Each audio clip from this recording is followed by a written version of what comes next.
You're still not touching your food, sabi ni Gabriel. You don't like it? Magpapahanda ko ng iba. What do you want?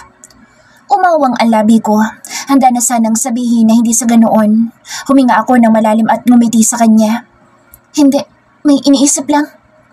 Tiningnan ko sandali ang plato ko bago ko maisipan na sabihin kay Gabriel ang mga salitang kanina ko pa gustong sabihin. Hindi ko alam kung ilang beses ko nang sinabi ito sa iyo pero thank you. Gusto kong magpasalamat sa kanya sa maraming bagay. Hindi man inaasahan ang unang pagkikita namin at ang trabaho na inalok niya sa akin. Masasabi ko na mas nagiging maayos ang buhay ko kaysa noong hindi pa dumadating si Gabriel sa buhay ko. You don't really have to thank me, but I appreciate the gratitude. Now, eat. Kinakabahan pa akong pumasok kinabukasan. Inaasahan ko na nasasalubungin ako ng chismis tungkol sa akin o mga bulungan ng ibang tao. Kinondisyon ko na rin ang sarili na huwag na lamang silang pansinin kung sakali. Good morning! Natigilan ako sa paglalakad nang makita ko si Marvin na naghihintay sa akin sa kotseng maghahatid sa akin sa university. Nagulat pa ako makita siya hanggang sa maalala ko na isa nga pala si Marvin sa mga tauhan ni Gabriel at kapatid ito ni Diego. Nakakagulat pa rin. Good morning. Pagbati ko sa kanya. Maglalakad na sana ako papunta sa kotse na may humawak sa kamay ko. Tumigil ako sa binabala kong paglalakad at nilingon ko siya. Nakita ko si Gabriel. Nanuyot ang lalamunan ko nang mapansin ko ang kanyang ayos. He looks so good. His hair is slicked back. He's wearing his suit and is very formal. I have meetings today. I'm not sure what time I'll be home, so don't wait for me. Tulala ako sa kanya. Nakatitig pa rin ako sa ayos niya. Nang maproseso ng utak ko ang mga sinabi niya ay tumango ako pero wala pa din sa sarili. Napatingin siya kay Marvin na nakatingin sa amin. May kung ano sa mga mata ni Gabriel ang nagdilim pero hindi ko alam kung para saan iyon. May problema ba? Hindi ko na natapos ang aking sasabihin nang bigla niya akong hilahin, papalapit sa kanya at halikan. Nanlaki ang aking mga mata dahil hindi ko inaasahan na gagawin niya iyon, lalo na sa harapan ni Marvin. Take care. Call me if something happens. Hindi ako nakapagbigay ng tamang reaksyon dahil pa rin sa pagkabigla sa paghalik niya. May tumikim sa gilid namin. Nagtaas ako ng tingin at nakita namin si Diego. We have to go now, boss. Sabi ni Diego. Tumango lamang si Gabriel. Hawak niya pa rin ako habang naglalakad. Isinakay niya ako sa loob ng kotse at isinara iyon. Humarap ito kay Marvin. May sinabi siya pero hindi ko na narinig. Natawa lamang si Marvin bago umiling. Pumasok na rin si Marvin sa loob ng kotse at naupo sa passenger seat. I guess, sabay na kami papasok ngayon dahil alam ko nang tauhan siya ni Gabriel. Anong sinabi ni Gabriel sa iyo? Na-curious ako dahil sa halatang seryoso si Gabriel pero tinawanan lamang siya ni Marvin kanina. Tumingin si Marvin sa akin at makahulugang ngumiti pero hindi nagsalita. Nakarating kami sa school, hindi kaagad ako lumabas ng kotse. Sabi ko kanina ay nakondisyon ko na ang sarili pero mukhang hindi pa rin pala. Kinakabahan ako. Bumalik lamang ako sa katinuan ko nang buksan na ni Marvin ang pinto ng box seat. Tiningnan ko siya. Tara na, sabi niya sa akin. Malalim ang naging paghugot ko ng hininga. Kinakabahan ako. Bakit ka kakabahan? Kung may dapat mang kabahan dahil sa ginawa nila kahapon, sila iyon at hindi ikaw. Let's go. Ipinikit ko ng aking mga mata at muling humugot ng malalim na paghinga. Lumabas ako ng kotse at naglakad na. Hinayaan ko na mauna si Marvin sa akin sa paglalakad. Nang makapasok sa loob ng campus, may ilang estudyante na napatingin sa amin. Inaasahan ko ng pag-uusapan nila ako pero hindi ganoon ang nangyari. Good morning. Noong una ay hindi ko iyon pinansin pero nang mapagtanto na ako pala ang binabati nila ay tiningnan ko sila. Ha? Mahina lamang ang pagkakasabi ko noon. Nagulat lang talaga ako na binati nila ako. Tipid silang umiti sa akin bago umalis. Halos lahat ng makakasalubong ko'y binabati ako. Naguguluhan pa ako kung bakit umaakto sila na akala mo'y hindi nila ako pinag-uusapan kahapon at ngayon ay ang friendly pa sa akin. Nagtataka ka ba? Nakuha ni Marvin ang atensyon ko. Tumigil siya sa tapat ng aming classroom. May kakaibang ngiti sa kanyang labi nang tumingin ito sa akin. Gabriel's used his influence to clear your name. Anyone who dares to talk shit about you will be ousted o makakalaban nila ang Lord Dizaval family. The people who bullied you yesterday are now expelled from the school. And who knows kung saan pa sila naban ni Gabriel. The police who told about your case is now out of his service. Lalong lumawak ang ngiti ni Marvin. Kaya nga sabi ko sa'yo, hindi ikaw ang dapat na mahiya kung hindi sila. As long as you're protected and the Lourdes of a family is backing you up, walang mangangahas na kalabanin ka. Kinindatan ako ni Marvin like it was something to be proud of. Bakit ginagawa ito ni Gabriel? I am nothing but his employee. Hindi ko akalain na gagawin niya itong lahat para sa akin. Well, aren't you his woman? Makahulog ang muling ngumiti si Marvin. Bago pa ako makapagtanong ulit ay pumasok na siya sa loob ng classroom. Gabriel's woman? May kung anong bumaliktad sa akin sigmura nang marinig ko ang mga salitang iyon. The word is possessive but it is enough to make me feel something, like I am a special possession of someone like Gabriel Lardizabal. Gabriel's POV. We sincerely apologize, Mr. Lardizabal. Sabi ng kausap ko. He's the current chief of police kung saan nakadestino ang lalaking nagpakalat tungkol sa pagkakakulong ni Ayan. The damage has been done. Sabi ko habang nilalaro ang isang ballpen na kinuha ko naman sa kanyang table. Hindi ko siya tinitingnan at patuloy lamang ako sa pagpapaikot ng ballpen sa aking mga daliri. Napayuko siya at alam ko na nahihiya sa nangyari kahit wala naman siyang kasalanan. People know how powerful my family is pero bukod pa roon, may impluensya din kami sa military at sa kapulisan. Most of their people, we train them.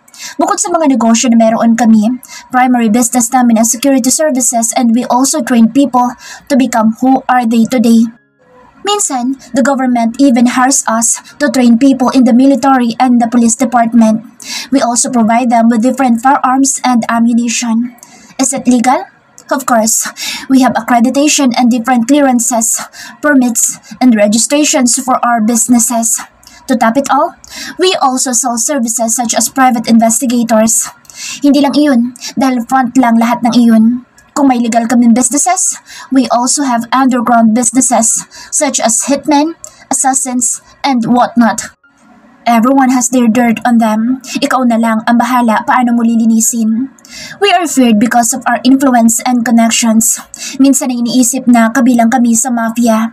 But we're not something like that. But we can act like them. Natanggal na po namin siya sa serbisyo.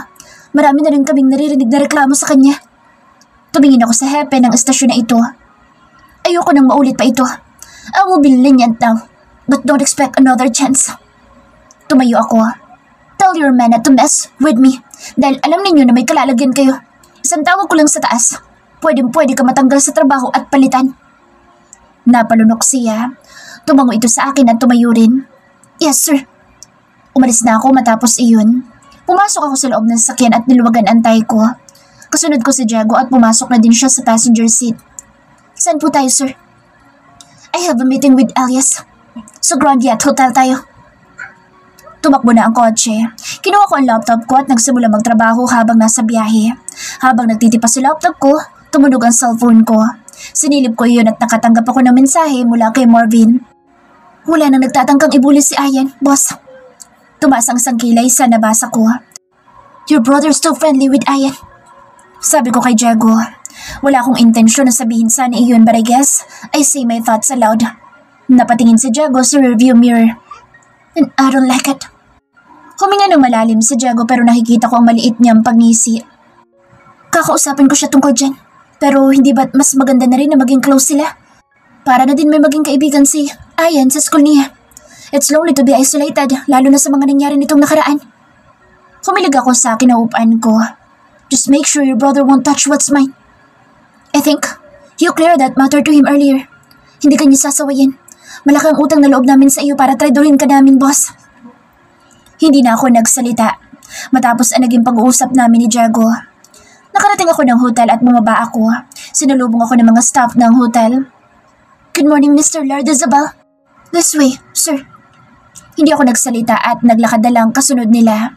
Nang matanaw ko sa restaurant ng hotel ang kaibigan ko, isunood ko ang ngiti na parati kong isinusuot. Alam naman ng mga kaibigan ko ang nangyari sa buhay ko. It's just that I am comfortable with them na kaya kong umiti kahit na alam din naman nilang peke ito. Madalas na parang ako yung comic relief sa mga buhay nila at patawa-tawa lang pero alam din nila na kapag seryoso ako, isa ako sa mga dapat katakutan. Nakita ako ni Elias. Kinawain ko siya at naglakad papalapit sa kanya. I missed you, brother. Hindi ko kapatid si Elias, and I am only Dom child. Pero dahil sobrang close namin magkakaibigan, tinuturing ko na silang kapatid ko. Back off. Kaya lalaki mong tao ang klingi mo. Sabi nito. Tinawanan ko si Elias at pareho na kaming naupo. Ang arte mo naman, dude. Parang di tayo nag-share sa isang babae. Hinalikan ko na tapos hinalikan mo din. Indirect kiss ang tawag doon. Damn you. Sabi niya na siyang lalo kong ikinatawa. Nagtawag kami ng waiter at ibinigay ang order namin. Saan ka pa galing? You're 10 minutes late, asshole. Sabi ni Elias. PlayStation. Sabi ko. Dumating ang order naming alak. Umaga-umaga ay iinom na kaagad ako ng alcohol drink. Nahahawa na kami kay Kirel na vodka ata ang umagahan. Kumunot ang noo ni Elias. Anong ginawa mo doon? Nothing. May sinigurado lang ako na mawawalan ng trabaho at matatapyasan ko ng kayabangan. Ginitaan ko si Elias at sinamaan niya naman ako ng tingin. Don't tell me. That woman who is living under the same roof as you was involved. Tinasan ko siya na isang kilay. And? Matagal-tagal ang naging pagtitig niya sa akin bago siya magsalita. Down bad ka ba, pare? Alam ko ang usapan ninyong dalawa because I was the one who notarized your contract. I read it, pero hindi ko akalain na masyado ka magiging involved sa kanya. Who's that woman? Ininom ko ang alak at nilaro ang baso. None of your business. Now, I'm curious. Ngumisi din si Elias. Alam ko na mauungkat ang lalaking ito at hindi rin magtatagal malalaman ng mga kaibigan ko kung sino si Ayen. Well, kahit ako'y naninibago, bakit ko ba ito ginagawa para sa kanya? Maybe I'm just bored and want to power trip. Anyway, that's not the reason why I called you. I want to hire you. Sabi ko sa kanya. Nakuha ko kaagad ang atensyon ni Elias. As our lawyer, bala kong tanggalin ang current lawyer na meron kami. He's slacking off. And I don't like how we handle the legal matters of one of our subsidiaries. I will reassign the lawyer of our main branch there, and I will put you on our main. How about that? Narinig mo na pala na nagpa-practice na ulit ako ng profession ko? Sabi ni Elias. Mabilis talagang kubalat ang balita. Narinig ko lang. How about it? Will you accept?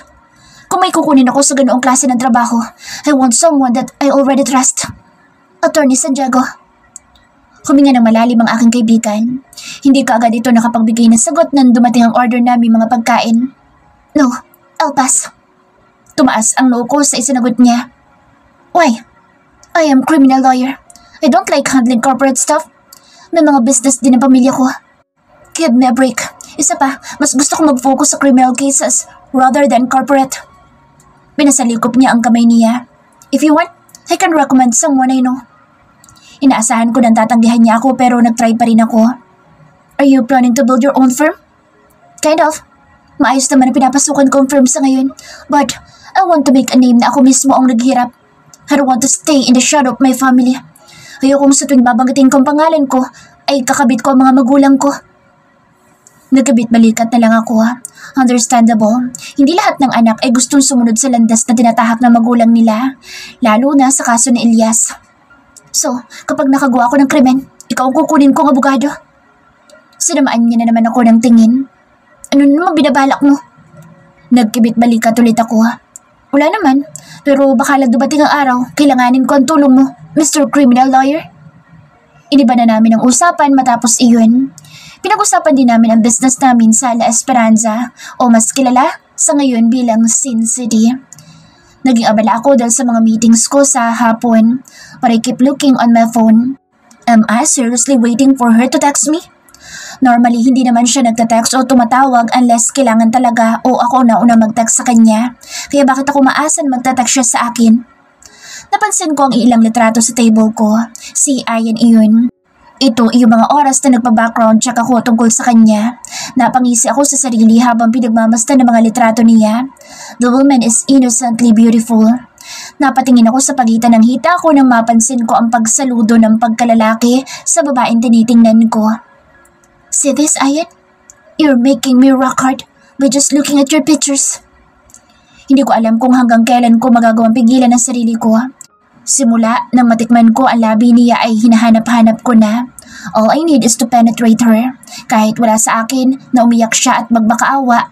Sa hindi malaman dahilan, ayokong ipuwersa ang sarili sa kanya. Gabriel!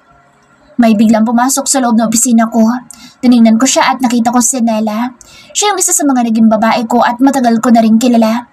Come to think of it, wala na akong kinokontak sa kahit na sinong naging babae ko noon matapos kong makilala si Ayan. Is that something I should be proud of? You haven't called. Naglakad siyang papalapit sa akin. Nang makalapit ay naupo sa aking kandungan. Nanatili akong tahimik at blankong nakatingin sa kanya. Hinapos niya ang aking dibdib papunta sa aking balikat. I was waiting for your call. Inilapit niya ang kanyang mukha sa may tenga ko. I miss you. Especially how we do it. Tumayo ako sa kinauupan ko. Agad na nahulog sa Nella sa sahig.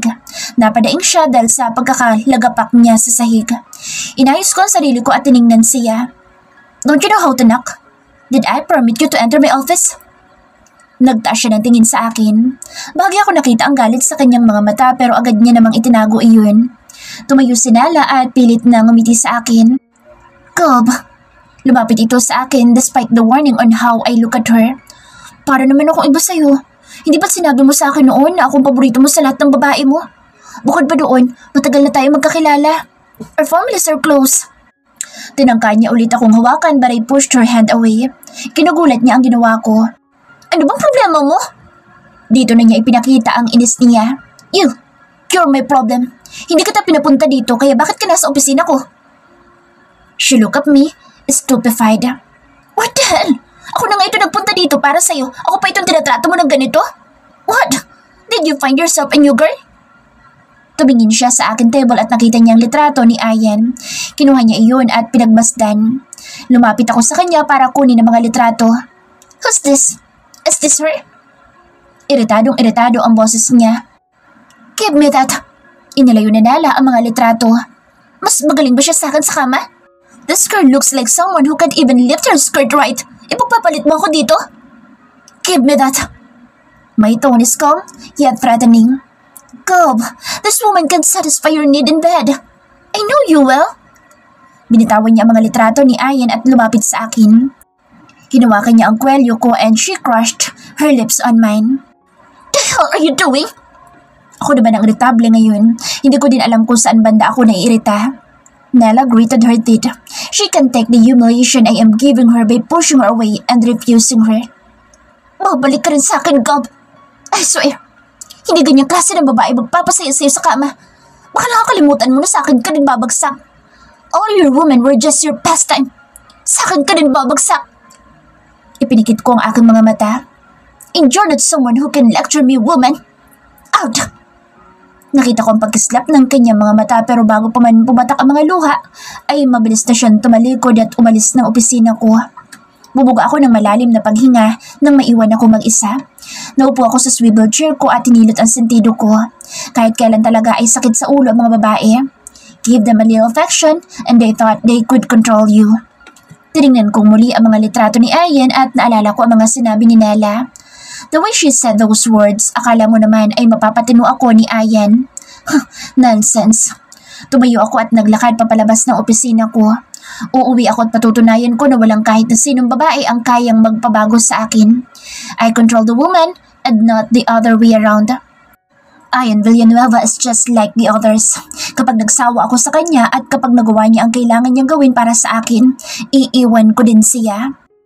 Women are nothing but something who can satisfy men's needs. They don't even deserve anything more than that. Ikinuyom ko ang aking kamay. Naalala ko kung saan nagsimula ang lahat. Mabilis ko iyong tinanggal sa aking isipan. Ayokong balikan ang mga pangit na alaala. Walang kaibahan si Ayan. I'm sure of that. All I have to do is taste that woman, and whatever this gentleness I am feeling towards her will disappear. Ayan's POV. Nakakapanibago ang ikinikilos ng mga tao sa paligid ko. Ganoon pa man, hindi ko na rin masyadong iniisip pa. Kagaya ng sinabi ko noon, pag-aaral naman na ipinunta ko dito at hindi ang maging parte ng buhay nila. Ayan, nandiyan ang sundo mo. Mauna ka nang umuwi. May kailangan pa akong asikasuhin. Tumingin ako kay Marvin. Tumango ako sa kanya at nagdesisyon ng pumunta ng parking lot. Inihatid niya naman ako papunta roon at pinagbuksan din ng pinto. Hindi mo naman ako kailangan pang ihatid dito. Kaya ko sarili ko. Sabi ko sa kanya. But thanks. Trabaho ko na masigurado na ligtas ka. Dahil kapag may nangyari sa iyo, paniguradong makikita ko si kamatayan. Tumawa siya matapos sabihin iyon. Napangawi na lamang ako. It's so easy for them to talk about that.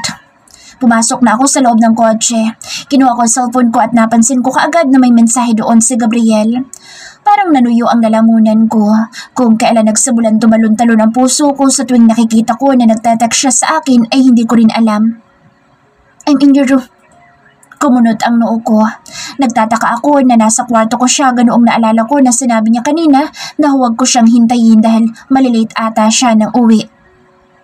Anong ginagawa mo dyan? Nalalamig ang aking mga kamay habang naghihintay sa reply niya.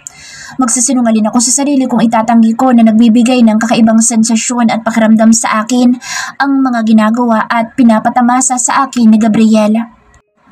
Para ba akong may nadiskubre sa aking sarili matapos niyang imulat ang aking mga mata sa makamundong mga bagay. May pagkakataon na iniisip ko kung kailan ba namin iyon gagawin at may kakaibang excitement akong nararamdaman. Ganoon pa man, hindi nawawala ang kaba ko. Hindi ko kahit kailanman inisip na mapupunta ako sa ganitong sitwasyon. Napatitig ako sa cellphone ko nang mabasa ko ang reply ni Gabriel. I'm waiting for you. I hope you're ready. Kahit hindi niya ganoong kumpletuhin, ang gusto niyang sabihin ay nakuha ko kaagad ang ibig niya sabihin. Napalagok ako. Hindi ko na nga namalaya na nasa tapat na kami ng bahay ni Gabriel dahil sa pagkakatulala ko. Ready? Saan? Gagawin na ba namin iyon ngayon? Napakapit ako sa dibdib ko dahil sa mabilis na pagkabog ng puso ko. Handa na ba ako? Hindi ko din alam. Gabriel was so patient with me. Alam ko na pigil-pigil siya pero dahil sa kondisyon at hiling ko sa kanya na dahan-dahanin ako, sinunod niya iyon at hindi nga ako binibigla. Naglalakad akong papasok sa loob ng bahay. Hawak ko pa rin ang cellphone ko. Hindi ko na nga nagawang replyan pa sa Gabriel. Nangangatog ang tuhod ko. Magkahalong kaba at excitement ang aking nararamdaman. Kinuha ng kasambahay ang aking bag habang ako ay wala sa sarili na naglalakad papunta sa kwarto ko. Nakatigil ako sa labas ng kwarto. Nagdadalawang isip ako na buksan iyon. Sa loob nito maaaring naghihintay si Gabriel sa akin. Humugot pa ako ng malalim na paghinga bago hawakan ang doorknob ng kwarto ko. Dahan-dahan ko iyong binuksan habang lumalaki ang awang ng pinto ay mas lalo rin bumibilis ang kabog ng dibdib ko. Akala mo ay nagmamarathon ako dahil sa bilis nito. Inaasahan ko na makikita ko si Gabriel na nakaupo o nakahiga sa kama ko pero wala siya doon. Medyo madilim din ang kwarto ko at walang senyalis ng kahit na sinong tao. Bumagsak ang balikat ko. Mukha namang wala si Gabriel dito. Maaari kayang niloloko niya lamang ako para malaman kung anong magiging reaksyon ko? Bumagsak ang aking balikat at nagpakawala ng malalim na buntong hininga. Hindi ko alam kung para saan ang buntong hininga na iyon. Maaaring nakahinga ako ng maluwag dahil wala si Gabriel o ibang dahilan na ayoko na lamang isipin pa. Pumasok ako sa loob ng kwarto ko. Isinara ko na ang pinto. Hindi ko na inabala ang sarili na buksan pang ilaw dahil kahit papaano naman ay may liwanag pa dito mula sa bintana. Naglakad akong papunta sa closet ko nang may biglang pumulupot sa aking bawang at tinawakan ang aking leeg mula sa likod. Nagulat ako at muntikan pang sumigaw kung hindi lang siya agad na nagsalita. Hello, sweetheart. Did I startle you? Si Gabriel lang pala. Hindi ko siya namalayan kanina. Siguro dahil inaakala ko talaga na wala siya dito. Nakaawang ang aking bibig pero hindi ko alam kung anong dapat kong sabihin sa kanya. Nagbubuhol-buhol ang mga salita sa aking isipan. Mula sa aking leeg ay dahan-dahan na bumaba ang kamay niya. Napasingap ako lalo na nang maramdaman ko ang kamay niya sa may dibdib ko. Kinagat ko ang labi ko dahil nahihiya ako magpakawala ng ungol na maaaring maging ako ay hindi may kakaila ang sarili sa boses. Yun ang isa sa mga napansin ko. Sa tuwing may ginagawa kami ni Gabriel, may pagkakataon na hindi ko nakikilala ang sarili ko. Para akong nag-iibang tao o may ginigising si Gabriel sa kalooban ko na siyang hindi ko makontrol. I've been waiting for you for an hour. Now. Inilapit niya sa likod ng tenga ko ang labi niya. Nang maramdaman ko ang kanyang labi sa aking balikat, ay hindi ko napigilang mapapikit. Akala ko ba'y mamaya ka pa uuwi? Bakit napaaga ka? Hindi niya sinagot ang tanong ko pero ang sunod niyang sinabi ay nagpataas ng balahibo sa aking katawan. Because I boldly want to do you. Binuhat ako ni Gabriel. Nanlaki ang aking mga mata. Inihagis niya ako sa kama. Itinoon ko ang aking siko sa kama pero agad akong pinaibabawan ni Gabriel. Tiningnan ko siya. Sinalubong ang nag-aalab niyang mga mata na diretso ding nakatingin sa akin. Something is off about Gabriel. Gusto ko mang itanong kung may gumugulo ba sa kanya ngunit alam ko na wala ako sa posisyon. It feels too intimate and personal if I ask. I will step into a space I shouldn't kaya hindi ako nagtanong at nanatiling tahimik lamang. He's kind of aggressive today and forceful na hindi niya naman ginagawa sa akin noon. Why are you looking at me like that, Ayan? Hinawakan niya ulit ang aking leeg. Napahugot ako ng malalim na paghinga. Gabriel likes to wrap his hand around my neck. It's something like a declaration of his power over me. Dahan-dahan niyang hinaplos ang pisngi ko na siyang lalong nagpataas ng aking balahibo sa katawan. Are you scared of me? Tanong ni Gabriel. Nanatili ako nakatingin sa kanya. Hindi ko iniiwas ang titig ko sa kanyang mga mata. Yes, sagot ko. But I trust you. Alam ko na hindi mo ko sasaktan o hindi mo gagawin kung hindi ko gusto. Nakakita ako ng pagbabago sa ekspresyon ng mukha niya. Halatang nagulat siya sa sinabi ko. Do you trust people that easily? I am the last person you should be trusting. Umiling ako. No, I trust you. Kagaya ng pagtitiwala mo sa akin kahit na alam mong nakulong ako. Umigting ang panga niya sa sinabi ko. He groaned so hard and crushed his lips on mine. Impita ko na paungol nang halikan niya ako. Marahas ang paghalik niya sa akin. Kakaiba ito sa pamamaraan sa halik na nakasanayan ko mula sa kanya. May tila metal akong nalasahan habang naghahalikan kami. Nang humiwalay siya sa akin, naramdaman ko ang hapdi sa labi ko. Doon ko lamang napagtanto na nagkasugat ako sa aking labi matapos ang mapusok naming paghahalikan. Can I do you now? Mabigat ang aking paghinga. Hindi ko alam kung handa na ako. May parte sa akin na nagsasabing masyado pang maaga para roon pero may parte din na parabang gusto nang sumagot ng oo. Hindi ko maipaliwanag kung ano ang nararamdaman ko para kay Gabriel. I can be infatuated and attracted to him dahil aminado naman ako na talagang magandang lalaki si Gabriel. But inilapit niya ang labi niya sa akin. Sobrang lapit nito pero hindi niya ako hinahalikan and I was wishing that he should have kissed me. I want to do you so badly, Ayan. Hindi ko na kaya magtiis. I wonder if he was doing other girls habang hindi niya pa ako nagagalaw. Si Gabriel kasi yung tipo na parang hindi kayang manatiling celibate kahit ilang araw lang. Hinawakan niya ang butones ng aking uniform at isa-isang tinatanggal iyon. Lalong nag-iinit ang aking pakaramdam dahil sa ginagawa niya.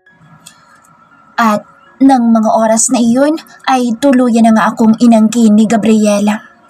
Matapos iyon ay bumagsak siya sa ibabaw ko. Tinitigan ko siya.